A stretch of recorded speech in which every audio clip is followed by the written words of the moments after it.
పట్టుకుని ఎవరి మెడలో వెయ్యాలి అని బయలుదేరుతోంది. నిజంగానండి, అందుకే లక్ష్మీదేవి మనస్సులో ఉన్న పద్యాలు వింటే కన్యపిల్లకి కూడా అటువంటి భర్తలు వస్తారు అంటారు. ఆవిడ జగత్తులకంతటికీ తల్లి. కానీ ఒక ఆడపిల్ల తనకి కాబోయే భర్త గురించి ఎలా ఆలోచించుకుంటుందో అలా ఎంత గొప్పగా ఆలోచించిందో చూడండి. ఐదవనయ్యుండనలవడదొక చోట ఒక చోట సవతితో ఓర్వరాదు తగనొక చోట అంతంత వైభవంబు కాదొక చోట వేడిమి ఉండబోల ఒక చోట కరుణ లేదొక్కింత వెతికిన ఒక చోట డగ్గరి ఉండబెట్ట నెరయంగనొక చోట నిలుకడ చాలదు చర్చింపనక చోట జడత కలదు కొన్ని చోట్ల కామగుణ గరిష్టంబులు క్రోధ సంయుతంబులు కొన్ని యొడలు కొన్ని మోహ లోభ కుంఠితంబులు కొన్ని ప్రమద మత్సరానుభావకములు. అందరినీ చూసింది. ఈ పాలసముద్రాన్ని మదనం చేస్తున్నప్పుడు దేవతలు రాక్షసులు కూడా నిలబడ్డారు కదా. మొట్టమొదట ఆడపిల్లకొచ్చే ఆలోచన ఏమొస్తుంది పెళ్లి చేసుకునేటప్పుడు? 10 కాలాల పాటు నేను 5వ తనంతో పసుపు కుంకాలతో ఉండాలనుకుంటుంది కదా. అందుకని ముందు అనుకుందిట, అసలు ముందు నాకు జీవితాంతం హాయిగా నేను పసుపు కుంకాలతో ఉండాలి. నేను పసుపు కుంకాలతో ఉండాలంటే అబ్బెబ్బెబ్బే కొన్ని చోట్లు ఉన్నాయి కానీ ఈ వీటి దగ్గర 5వ తనం ఉండదు, ఒక్కొక్కసారి వాటి తలకాయలు పడిపోతుంటాయనుకుంది. నేను నోటితో చెప్పడం ఎందుకు, 4 తలలున్న వాళ్ళు కూడా పడిపోతుంటారు కల్పాంతంలో. అందుకని అక్కడ 5వ తనం అంత బాగా కుదరదు. ఒక చోట సవతితో నోర్వరాదు. ఈయంతో సమానమైన వాడు ఒక ఆయన ఉన్నాడు, కానీ అప్పటికే ఆయన పక్కన ఒక ఆవిడ ఉంది, శంకరుడి పక్కన పార్వతీదేవి. అందుకని ఇప్పుడు నాకు సవతి గొడవ ఎందుకు, 2వ భార్యగా వెళ్ళడం ఎందుకు? తగనొక చోట అంతంత వైభవము కాదొక చోట. చాలా వైభవం ఉన్నట్టు ఉంటుంది, కానీ ఒక్కొక్కసారి వెంటనే తప్పుడు పనులు చేసి దరిద్రుడు అయిపోతుంటాడు ఇంద్రుడు స్వర్గం. ఒక చోట వేడి మినుండబోల ఒక చోట చాలా గొప్పవాడే ఆయన, మహానుభావుడు, కానీ బాబోయ్ చాలా వేడి, ఎప్పుడు వేడే, అసలు ఎప్పుడూ ఏసీ ఉండదు సూర్యుడు. అందుకని ఒక చోట కరుణ లేదొక్కింత వెతికిన ఒక ఆయన మహాధర్మమూర్తి, ఎప్పుడు డ్యూటీ కాన్షియస్, చాలా డ్యూటీ మైండెడ్ గా ఉంటాడు. కానీ ఎంత డ్యూటీ మైండెడ్ అంటే అసలు ఆయన దగ్గర కంపాషన్ అన్న శబ్దం లేదు, దయా అన్న మాట లేదు. అందరినీ ఏడిపించి డ్యూటీ చేస్తుంటాడు యమధర్మరాజు గారు. అందుకునొద్దు.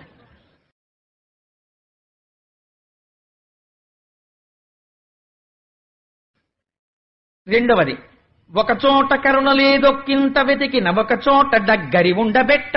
ఇంకొక ఆయన ఉన్నాడు, చాలా గొప్పవాడు నిజంగా, యజ్ఞయాగాది క్రతువుల్లో మొదటి పూజలు అందుకుని హవిస్సులు తీసుకెడతాడు. కానీ ఆయన భార్యని దగ్గర కూర్చుందామంటే చాలు బాబోయ్ బొగబొగలు సెగసెగలు, అగ్నిహోత్రుడు దగ్గర కూర్చోవడానికి తేలిగ్గా ఉండదు. నెరయంగ ఒక చోట నిలకడ చాలదు. ఒక ఆయన ఉన్నాడు, చాలా గొప్పవాడే, ప్రాణులకు అన్నిటికీ ఆధారభూతమైన వాడు, కానీ ఇలా కాఫీ కప్ పట్టుకుని లోపలికి వెళ్ళేటప్పటికి ఎక్కడికో వెళ్ళిపోతాడు. వాయుదేవుడు ఒక చోట ఉంటారని చెప్పడం కుదరదు. చర్చింపనొక చోట జడత కలదు.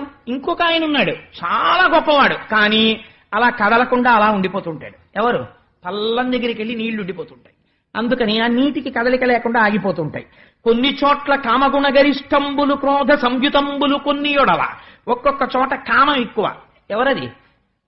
సృష్టి మొత్తం మీద కామం ఎవరికి ఎక్కువ అంటే యక్షులకు ఎక్కువ. కాబట్టి యక్షుల నాయకుడు కుబేరుడు. పక్షులకి ఆకలి ఎక్కువ, యక్షులకి గంధర్వులకు కామం ఎక్కువ, అలాగే ఆ పాములకి భయం ఎక్కువ. ఇలా ప్రపంచంలో ఒక్కొక్క జాతికి ఒక్కొక్కటి. సరే, మనుష్యులకు అన్నీ ఎక్కువ. అందుచేత కొన్ని మోహలోభ కుంఠితంబులు కొన్ని ప్రమద మత్సరానుభావకములు, కొన్నింటిలో కామ క్రోధ లోభ మద మోహ మాత్సర్యాలు, ఇవన్నీ రాక్షస గణాలు. ఇలా అంటే నేను మరి ఎవరినో అనుకోకండి బాబా, అక్కడ లక్ష్మీదేవిలా చూపించినట్టుగా చెప్పానంతే. అందుకని రాక్షస గణములు అవన్నీ కూడా రాక్షస గణాలు. అందుకని చెప్పేసి వాళ్ళని పెళ్లి చేసుకోవడం ఏంటి అనుకుంది అమ్మవారు. కాబట్టి ఇప్పుడు ఎవరిని వివాహం చేసుకోవాలి అంటే అమర ముత్తైదువనయ్యుండవచ్చును వరుసకు సవతులు ఎవరు లేరు వెలయంగ అశ్రాంత విభవమీతని ఇల్లు శృంగార చందన శీతలుండు కలగ నెన్నడు శుద్ధ కారుణ్యమయమూర్తి విమలుండు గదిసి సేవించవచ్చు నిరినాడి తిరుగడు నిలకడ కలవాడు సకల కార్యములందు జడత లేదు సాధురక్షకుండు షడ్వర్గరహితుండు నాథుడయ్యనేని నడపనోపు ఇతడే భర్తయ్యనచు ఇంటి సరోజాక్షు పుష్పదామకమున పూజ చేసే. ఆ కర్ణ నారాయణుడి వంక చూసింది. చూసి ఈయన మెడలో వరమాల వేస్తే సవతి పోరుండదు, ఈయన పడిపోవడం ఉండదు, కాబట్టి పూర్తిగా పసుపు కుంకాలు ఉంటాయి హాయిగాను. సమస్త సంపదలకు ఇతను ఇల్లు. ఇంకా శృంగారం విషయానికి వస్తే నిజంగా ఆయన్ని మించినవాడు లేడు. ఎందుకని జలజాతాసన వాసవాదిసుర పూజాభాజనం వైదనస్తుల తాంతాయుధు కన్న తండ్రి శిరమచ్చోవామ పాదంబునంతొలగంతో చలతాంగి అట్లు యగు నాథుల్ నెరముల్చేయబేరలకంచెందిన కాంతలెందు రుచితం వ్యాపారమున్నెత్తురే నను భవదీయ దాసుని మనంబున నెయ్యపు కుంకెపూని తాచిన అది నాకు మన్ననయ చెల్వగు నీ పద పల్లవంబు మత్తను పులకగ్ర కంటక వితానము తాచిన సొక్కునంచునేననియద అలుక మానవ కదాయికనైన అరాళ కుంతల అంతంటే పాలం పట్టుకోగలిగిన వాడు. అందుకని అంతటి శృంగారమూర్తి, చందన శీతలుడు, అంత చల్లటివాడు, పరమదయాళు. ఎంత తప్పు చేసిన వాడినైనా సరే ప్రభో పాహి పాహి అంటే వెంటనే సిరికింజప్పడు శంఖచక్రయుగముంచేదో ఈ సంధింపడు, పరిగెడతాడు. అటువంటి మహాదయాసింధువు, నిలకడగలిగినటువంటి వాడు, సకల కార్యములందు జడత లేదు.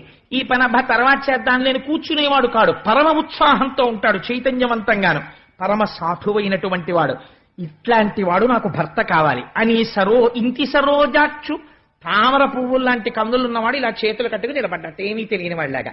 ఈయన్నే పెళ్లాడతాననుకుందిట. గబ్బ గబ్బ గబ్బ గబ్బ సింహాసనం దిగి నడిచొచ్చి ఆ వరమాల ఆయన మెడలో వేసింది. వేసి చిత్రం ఏమిటో తెలుసా అండి, ఆవిడెక్కడ ఉండాలో చోటు ఆవిడే నిర్ణయం చేసుకుంది.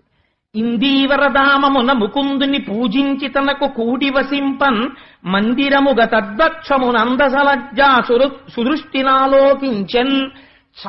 అసలే ఎరుపు, దాని మీద సిగ్గుతో మరింత ఎర్ర పడిపోయి ఆయన ముఖం చూసి ఆయన మెడలో మాల వేసి పొంగిపోయి సిగ్గుతో నిలబడిపోయి స్వామి నీ గుండెల్లో ఉంటాను అంది.